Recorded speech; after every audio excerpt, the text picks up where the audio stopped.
p.m. on the East Coast, 11 a.m. in the Bay Area, and wherever you are, grab your favorite caffeinated beverage. It's time for a coffee break. I'm Alex Jonathan Brown, Senior Content Strategist here at Iron Horse, and today we're diving into how to create sustainable and scalable growth for your company. To have that conversation, we have a full house from demand-based CMO Kelly Hopping and CSO John Eitel, and from Iron Horse, our very own CEO, Uzair Dada. Hi, everybody. Hello, hello. Hi. Hey, everybody. Conversation going, Uzair. I'm going to ask you to do a little table setting. What's the current state of play around growth and marketing kind of across the board? Yeah, I think it's Easy kind of question. interesting, right? The world as we know it over the last few years has changed, where uncertainty, ambiguity, chaos, whether it's political, whether it's geopolitical, whether it's wars, whether it's diseases, has become common. And what used to freak us out before, I'd say if you look at COVID, when it happened, everyone froze. Then we thawed, then we overindulged, and now we've normalized. And now when things happen, we still freak, but we thaw and move on faster.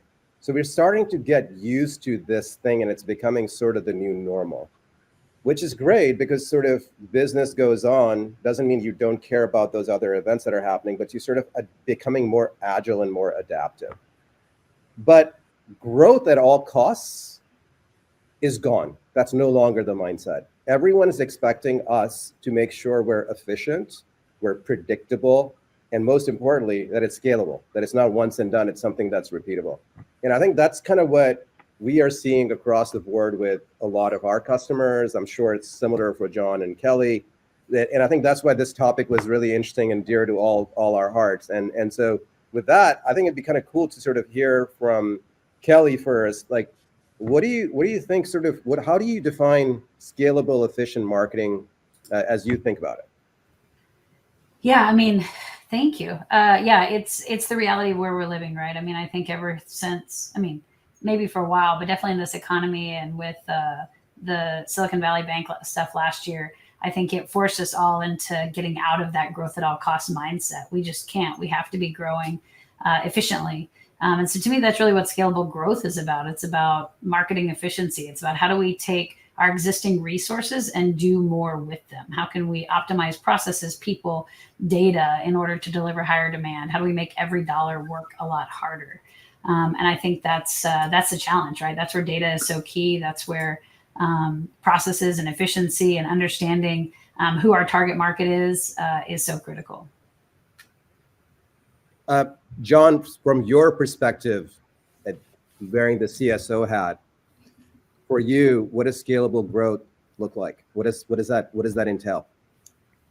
Yeah, very similar to what Kelly said, and I think actually just to pull it back to even where you started to just to kick things off. I think I love this topic because I do think you're right. Like the growth at all costs shift happened, and it happened over the last 2 years. And I do feel like 2022, was where we started to talk about do more with less. I think in 2023, we really had to do more with less. And this year, We're going to have to continue to do more and more with less. So It's gone, really, really, it continues to go further in that direction. And I think it's really pushing, us and challenging us all in new ways, which I think will eventually be a healthy thing. As you mentioned, there was probably some bloat at the other side of this from, the pandemic and other things that kind of allowed that to creep in. But we're really going through refining it, and the street's rewarding it. I mean, it's amazing to see, the shift in that too. Like that's the model for an IPO these days.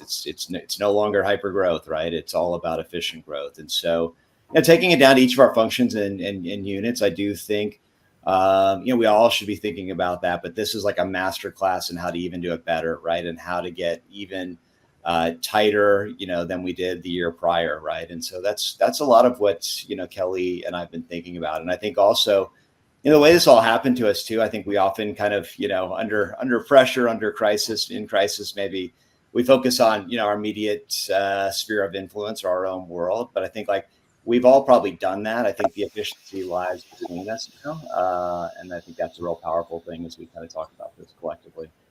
Yeah, And I that's think awesome. not even, Yeah, go ahead. sorry, I was going to chime in on John. Not even, you talked about the immediate sphere of influence. I think that's one thing that you could be tempted to go. The other thing is the thought of like doubling down on just the bottom of the funnel, right? And getting right there and saying, gosh, we know that this event is what's converting the highest. Let's just do this event over and over and over. But the reality is there's still that full touch mechanism. We just have to be smarter at how do we manage that full funnel more efficiently with the right audience at the right time in the right segments, versus kind of doubling down on just the bottom, because that'll dry up real quick. Yeah, I think that is so critical. And I think you guys playing off each other, it's kind of awesome to see that, because to me, the whole notion of sales comes in, says, I got a bogey. I need to hit these numbers. I need to drive leads now. I need to close this quarter. It's not going to happen. It's not magic, right? Like there's a structure, there's a process to go stuff. If I only do one thing and I cut my legs off and not do the stuff that has helping me build a pipeline, it doesn't convert. And then everyone's frustrated. And then you got this. The favorite 3 words, these leads suck, right? so it's like, that's gotta be, some people gotta get, they could get put $5 in the bucket if they say that next time, right? Like yeah. We have to sort of embrace the one team, one growth team mentality. We've all talked about that a lot. And so how are you guys manifesting that? You guys are both relatively new to demand-based, coming from very successful organizations. How are you sort of bringing that into your culture? What does that look like? I mean, I think it's a little bit of both. I mean, John's been here a little bit longer than I have. He's coming up on a year. I'm on around month 4, I think. But we talk about a lot. How do we bring these teams together? I think that these leads suck mentality, hopefully we are dissolving that completely from the company, because we are one team and we are trying to operate with the same set of KPIs, the same set of processes, going after the same set of accounts. Usually if a lead sucks, it's not the lead itself. It's the fact that it hasn't had enough time to marinate, or the timing is off, or the offering and the use case that we're putting in front of them is not resonating, or we have kind of misinformation on the way that we're going after them. And so I don't think it's usually the lead, but it might be the circumstances around that lead that we need to work on. And that's okay, because we know that in the market, of the universe that's looking at that is the right kind of target market, ICP, that we're going after, at any one time, only 5% of that market's actually in the market for your product. Even though all 100% of them could be the right market, only 5% are actually searching for you. And so finding that lead that's in that 5% takes some work. Yeah, and I would say, it's not the lead. Yeah. Right. Lead is a dot within this big puzzle piece, which is the account. We all know that. Yeah. But we just have, it's the bad behavior, it's the past behavior, it's the forced habit, it's the Pavlovian behavior that we just always go back to lead. Doesn't mean if I'm a CSO or I'm a CMO or whatever else. And the board and the CEO is like, everyone is auto-tuned to your funnel is measured by your lead status. So John, for you, right, being the new CSO in this role, how are you changing that at DB? Yeah, it's funny, as we were talking about this, I could just hear the Alec Baldwin reference of like the leads are weak, so that's texting to mind. Sorry, I had to get that out there, but I do think, look, it is a lot about resetting the relationship and the expectation, and I think where this does get sideways, really quickly is when sales or the board or others try and treat marketing like a lead machine, right? Like it's just like put money in the lead machine and let it, dispense leads to the team, right? And we all kind of smile and laugh about that. That's not how it works. It truly is, about building, partnership together. It's about building trust together, right? I think that's the thing. We'll talk a lot through this, but I think, how do you get sales teams to buy in and also trust what's coming over is, the right things, the Glengarry leads, maybe to date myself and other old references here. But, making sure that we have that kind of tie back and we're able to give feedback when things aren't missing the mark or making the mark here. improving and optimizing again, together here. But it is really about kind of setting the right tone, having the right culture, and not treating each other like machines here. Yeah. So Kelly, I want to go back and forth. So what are you doing with sales to gain their trust and align to sort of a unified workflow so that the efforts that you guys are putting in are getting the most yield? Yeah, I mean, I think that's a great question. We're doing a lot of things. One, the word lead is sort of kind of dead in our vocabulary, hopefully, because not that the lead is the problem, but at the end of the day, like, my success can't be dictated by leads, because otherwise we would never have sales and marketing alignment, right? We're all in the kind of revenue game. We're all here to close revenue. We're certainly here to get to the right qualified opportunities. So if leads don't make it to that, then we're not doing any value, I think, for our sales force and the revenue. So ultimately, that's what we're focused on. That's the key KPI, is pipeline and revenue. That's a big piece of it. In terms of what we're driving is the way that we're doing it is making sure that we're really in lockstep on the target customers. So, one of the things we've really focused here is how do we narrow our focus, being able to kind of target that bullseye and saying, hey, in the spirit of efficiency and scalability, is how do we go after this target set of accounts, this target market, as efficiently and directly as possible. Obviously, like I said, there's halo around it, but you get so much there that you can make sure your messaging and your brand and your pricing and your packaging and your use cases are all aligned to that target. And if we're aligned, marketing and sales, especially as we think about our demand gen teams, our digital marketing teams, and our SDR teams, that they're in lockstep around those particular types of accounts that we want to go after, that's going to be huge, because we're going to work in lockstep. We're not going to we're going to run a marketing campaign and then throw it over the fence to sales and they're going to run it. It's a back and forth. We're continuing to work them. Sales is continuing to work them. And we hope that kind of intersection is helping. I think that's one. Another one that we're really doing is trying to focus on existing customers. Part of being efficient is really that idea of what's your highest ROI? Where are you going to get the biggest bang for your buck? And the reality is, in a market like this, customers are much more willing to spend more with the vendor they know than take a risk on a new vendor. And so knowing that we're already running and we can expand really means we want to surprise and delight our current customers, as we feel like that's where that loyalty and willingness to kind of advocate and expand with us. So those are a couple of things. Overall, John and I are trying to run demand base on demand base. And so, demand base is an ABM platform, which is poorly named because account-based was sort of, I think, categorically the wrong name from the beginning, because they called it account-based marketing, when really it's account-based marketing and sales. It's account-based growth, account-based, alignment, whatever it happens to be. But that concept is what makes sure that we're all in lockstep. We're all operating under the same playbook and going after the same players. I love a lot of the things you said, and the one that is super near and dear to my heart is focus and segmentation. The amount of times, the simplicity of just making sure you understand your ICP and persona and really understand it. And that doesn't mean that I'm just using firmographics or technographics and pulling down a Zoom info list, right? And putting that into my system and saying that's who I'm going after. Mm-hmm. And just having the cognition of that 5% of my TAM is in market at any point in time, and sort of putting layered intent on it to say, okay, this is how and who I'm going to go follow up on. That's where you guys as a platform make a lot of sense and enable a lot of awesome efficiency. I think is such a simple thing, but it is a paramount mistake that even the best of people make all the time. And especially so much of that complexity comes from when you go to market. I mean, our budgets are not what they used to be. This growth at all cost means we also have more efficient budgets, and to try to be everything to everyone with message that resonates with every single audience and every single pain point, we'd never get anything done. It's too complex. So we just need to narrow in and focus on the one folks who are going to drive more than half our growth at least.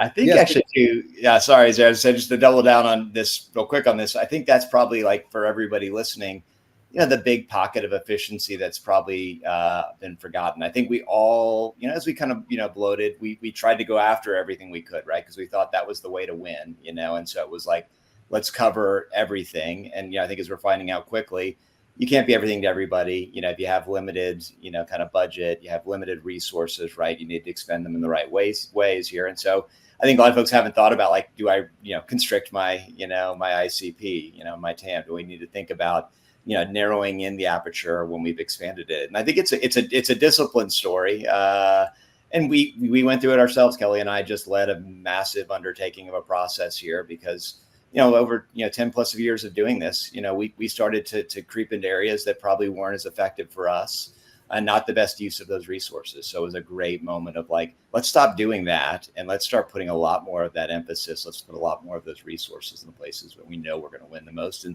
the customers are going to value what we're providing here. Yeah, So I think this is a great time. Yeah, go ahead, Alex. Oh, I was just going to hop in real quick with a question from chat. I think it was Heidi.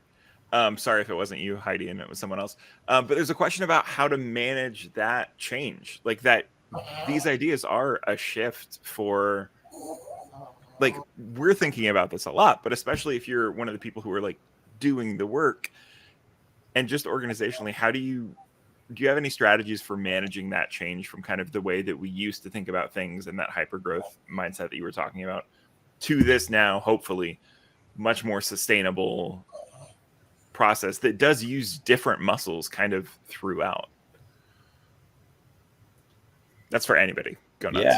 Yeah, Kelly, I can maybe start off if you want, and we can kind of tag team this one. But I think I think it's a great question. And it's probably like, I'm so glad that question was asked because I think it's probably the biggest underestimated piece of any change journey is change management. And so for us, just using us as an example, I think we, maybe doing this a few times, learning the hard way, knew to get ahead of this. And so we really kind of kicked off a lot of our transformation for this year, kind of middle of last year, so we were starting this process, 6-7 months ago. And it began with using a lot of data to really inform the decisions, aligning together as an executive team, with folks even outside of Kelly and I, like product engineering.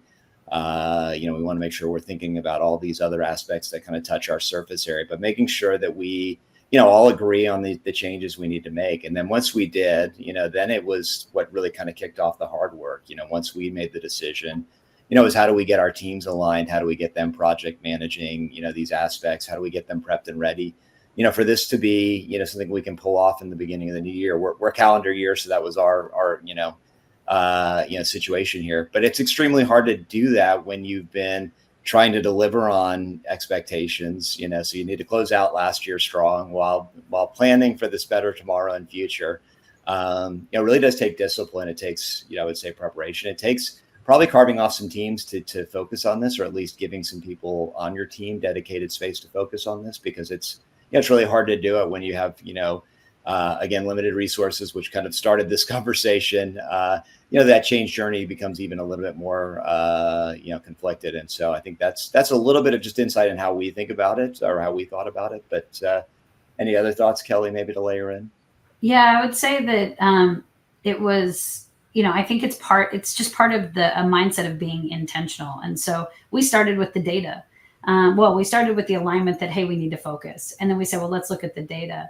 And so we went actually through each of our segments and said, okay, what's the average, deal size at the different segment levels? What's the average retention? What's the average growth rates? Where are we seeing good NPS? Like, where are those? Those are the customers that are really, really happy, which means our product is really, really resonating with them. Like, that seems like our sweet spot. Like, we red, yellow, greened it, and you saw the green sort of pulsing in this one area. And we said, that's our market. That's our sweet spot. So then once we aligned on that, then it was really about saying, okay, how do we reframe our segmentation? How do we make sure our sales team is structured and comped the right way with quotas and target account lists and things that match up to that? How do I make sure the marketing team is structured in a way to outbound against that market? How do I make sure that our brand is resonating with that audience? How do we make sure that we understand the key pain points we're trying to solve for that audience and leaning into that in our differentiation? So it was cross-functional. It changed billing, it changed CS, and how's our customer success team support an ICP customer versus other customers. So it's an extended sort of change management exercise across the organization. But the biggest key thing in that, I think, that drives success is that cross-functionally at the executive team, we were 100% in lockstep that this is the direction. And that makes it much easier to cascade into the various functions. Yeah, I think to me, it takes bold leadership at the end of the day, right? It needs being able to say, we're not going to do this is the hardest thing for people to do when they've been doing it. And when it may be 10, 15, 20, 30% of your business, but it's not the right business you should be in. And being able to say, we're not going to do this and do the other thing requires some chops, right? Requires some persistence and requires leadership at all levels. And to me, I think that's what you guys are doing, which is so awesome, right? And I think for everyone else, you can't win all battles. You have to focus. And I think and this means that for certain people that are in the middle management, they have to build up the business case of why, kind of what Kelly talked about, to get leaders swayed, and then go all the way up to the board, because and your investors, whether if you're the private company or public company, because we are so used to just doing things the way, and the way is no longer working. So to me, I think the bold leadership part, and I think you guys kind of emphasize the change management, which I can't agree more. I think it's sort of, you need to also change enable.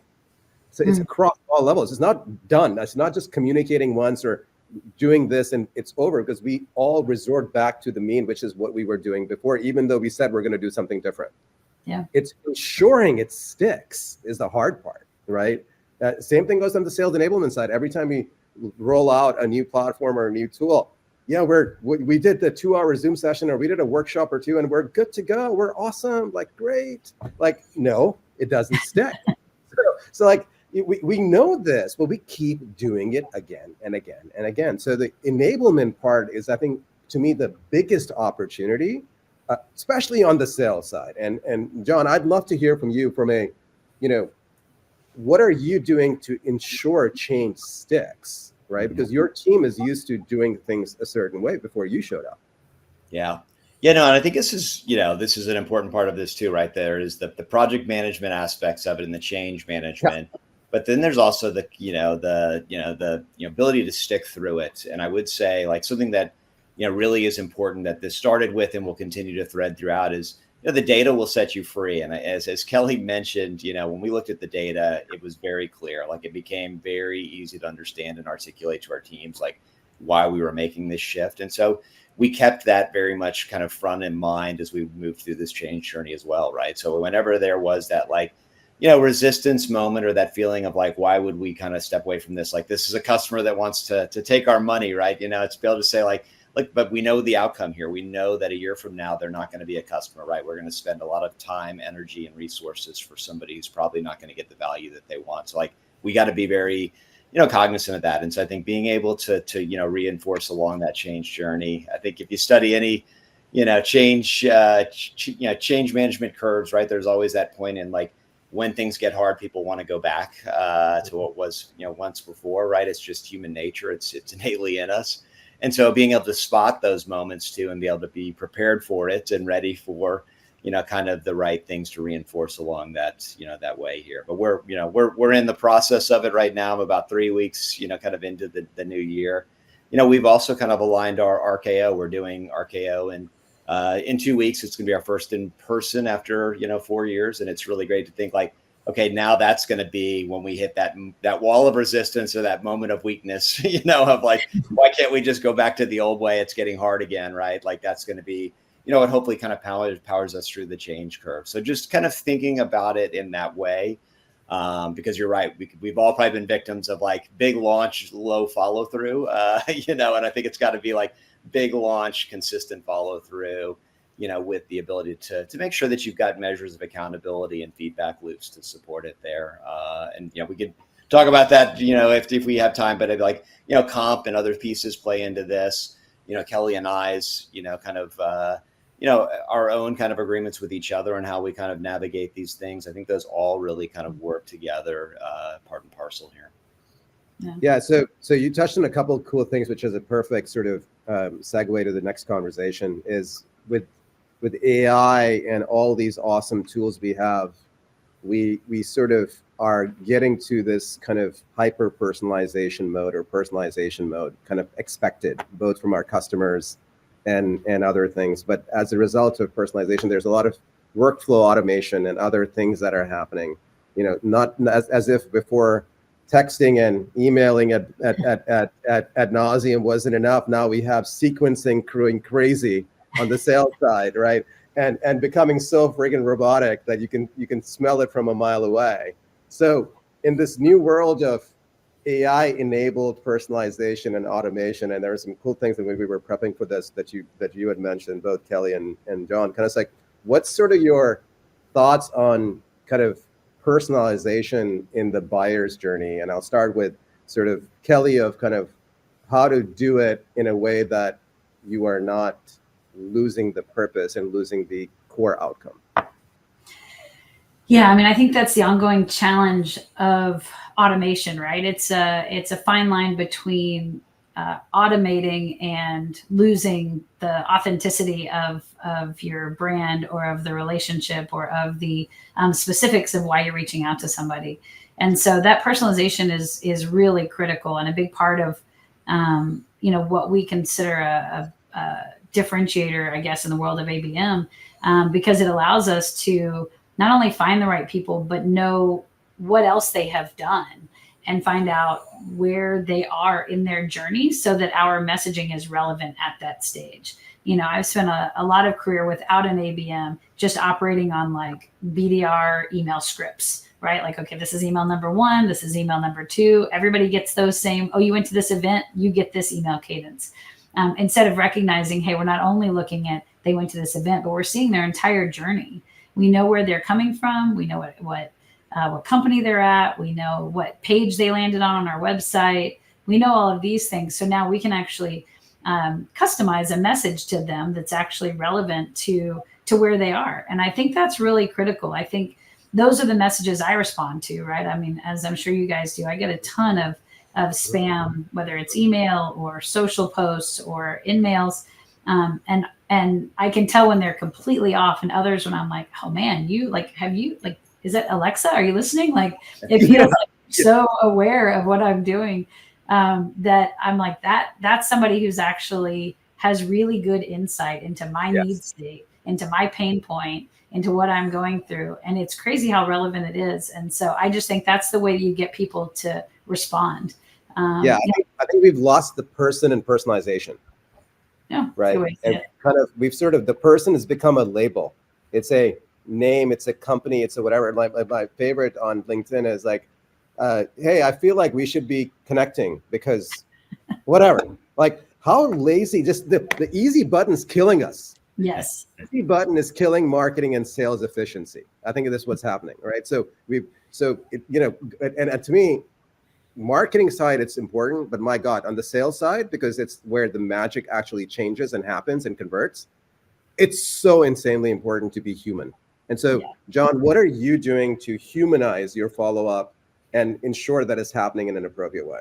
Yeah, look, I think actually I'm going to steal some of those comments you just used there, because I think you're right. The easy button is killing us. And, I think this has been happening for a while, and then it really just got compounded in a massive way with AI, right? But I think like sales tooling has come so far, from the early days of when I started my sales career to today, right? And it really has made, I would say, a seller's life a lot easier, right? They have, contact detail at their fingertips. They can launch, multiple emails at any given time. You can really do a lot of tasks that we thought needed to be a bit more automated, in the beginning. And I do think what we might have done is we've actually kind of let that run a little too wild, is my sense here. And so I do feel like that's kind of one part of the problem. Back to the easy button is killing us here. And it's taken, probably the humans further back, from the experience here, and it makes us feel, like you said, like a number or like a step in a process, not like a person that we're connecting with here. So that's happening. And then you throw in AI, and I think AI is going to completely, our brains are still, I think struggling to catch up with what's coming at us here. And there's going to be so many powerful things that come out of it. But I think, ultimately at the end of the day, like AI again should be all about bringing the humans to the right touch points at the right time and being able to fix that. But I think again, all these things kind of have been coming together. And so you're seeing Google make changes right now to restrict how many emails can be sent, and they are starting to like clamp down on things. I think it's actually probably good. I think actually we as buyers would probably say, this is how we get some semblance of like normal back in our inbox and back on our phones. And I'm hearing that actually like dialers are next, right? The restriction of dialers is going to come down, which is, I welcome that because I can't answer my phone anymore, and that's been a problem. And so it's going to be, really, I think, maybe hopefully a renaissance moment or an evolution moment where we start to reset, what this new world of sales and marketing looks like. But how do we get these touch points right? And it's not about making, 100 dials plus in a day. It's not about sending 1,000 emails. It's going to be about like, how do we send 30 emails, hyper personalized, that show that I know who Kelly is and I understand what she's really, concerned about.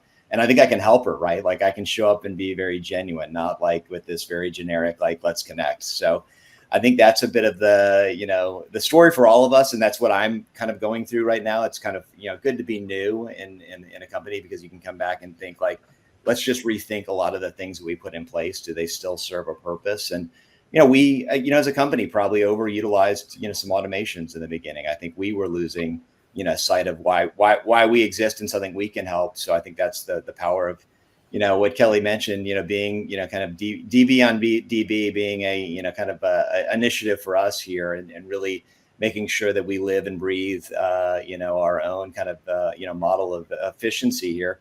We saw that really quickly. And so we are unwinding, some outreach sequencing, not to say that we're not going to use outreach. We're going to use it more efficiently and probably in the way it was intended in the first place. Like I think the team did what they did and they broke it down and they started using it in, ways that really fit them. And we probably also made this problem worse because we set metrics around inattainable goals. And so, it's going to take some unraveling here. But I do believe that we will hopefully have a better experience, for buyers and hopefully for sellers, where they're feeling like the impact they're making can be felt. They're seeing, those outreaches actually responded to versus, sending a bunch hoping that, Kelly happens to respond in this one moment here, but there's 1,000 others if she doesn't. We don't have time for that. And as we mentioned, like, this world that we're now kind of adjusting to, it's all about efficiency and landing, the right message at the right time with the right buyer.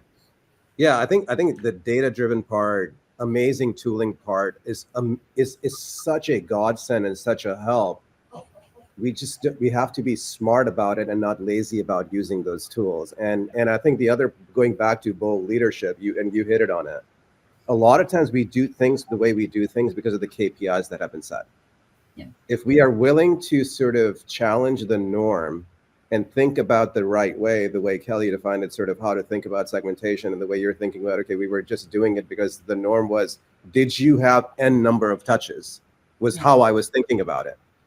It's going to resort to bad behavior because I'm going to become the, I'd say easy button's really the lazy button, right? Like, so like that button pusher, and I'm not going to do my job where I know I have this amazing insight of all the work that has happened on that account and that person before they got to me. The tools are all there, but it's almost like the GPS analogy. When GPS came in, we forgot your sense of direction.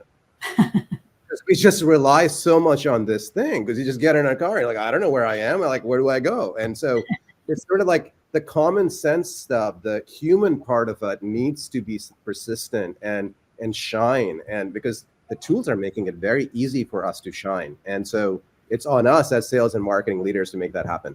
As we sort of finish up, kind of for both of you, one last question. I'll start with Kelly. So from a CMO perspective, new to demand base, talking to a lot of your customers, what are 2 takeaways that you have for your team and generally marketers who are on the call today that they should be thinking about for 2024? Yeah, I think the number one is focus, right? We talked a lot about that, but I think that's what is the enemy to effectiveness in marketing these days. Especially, I don't know none of my marketing friends would ever say they have too much budget. And so we have to be laser focused and hyper vigilant in the way that we spend our dollars, which means we need to be hyper focused on the right audience and the right message and the right products and all the things. And so to me, focus is really critical. And that focus is only feasible if sales and marketing are aligned when you do it. And so having that focus cross-functionally makes such a difference. Make sure we're all in that fight together. We'll either win together or lose together with that focus, but we will focus.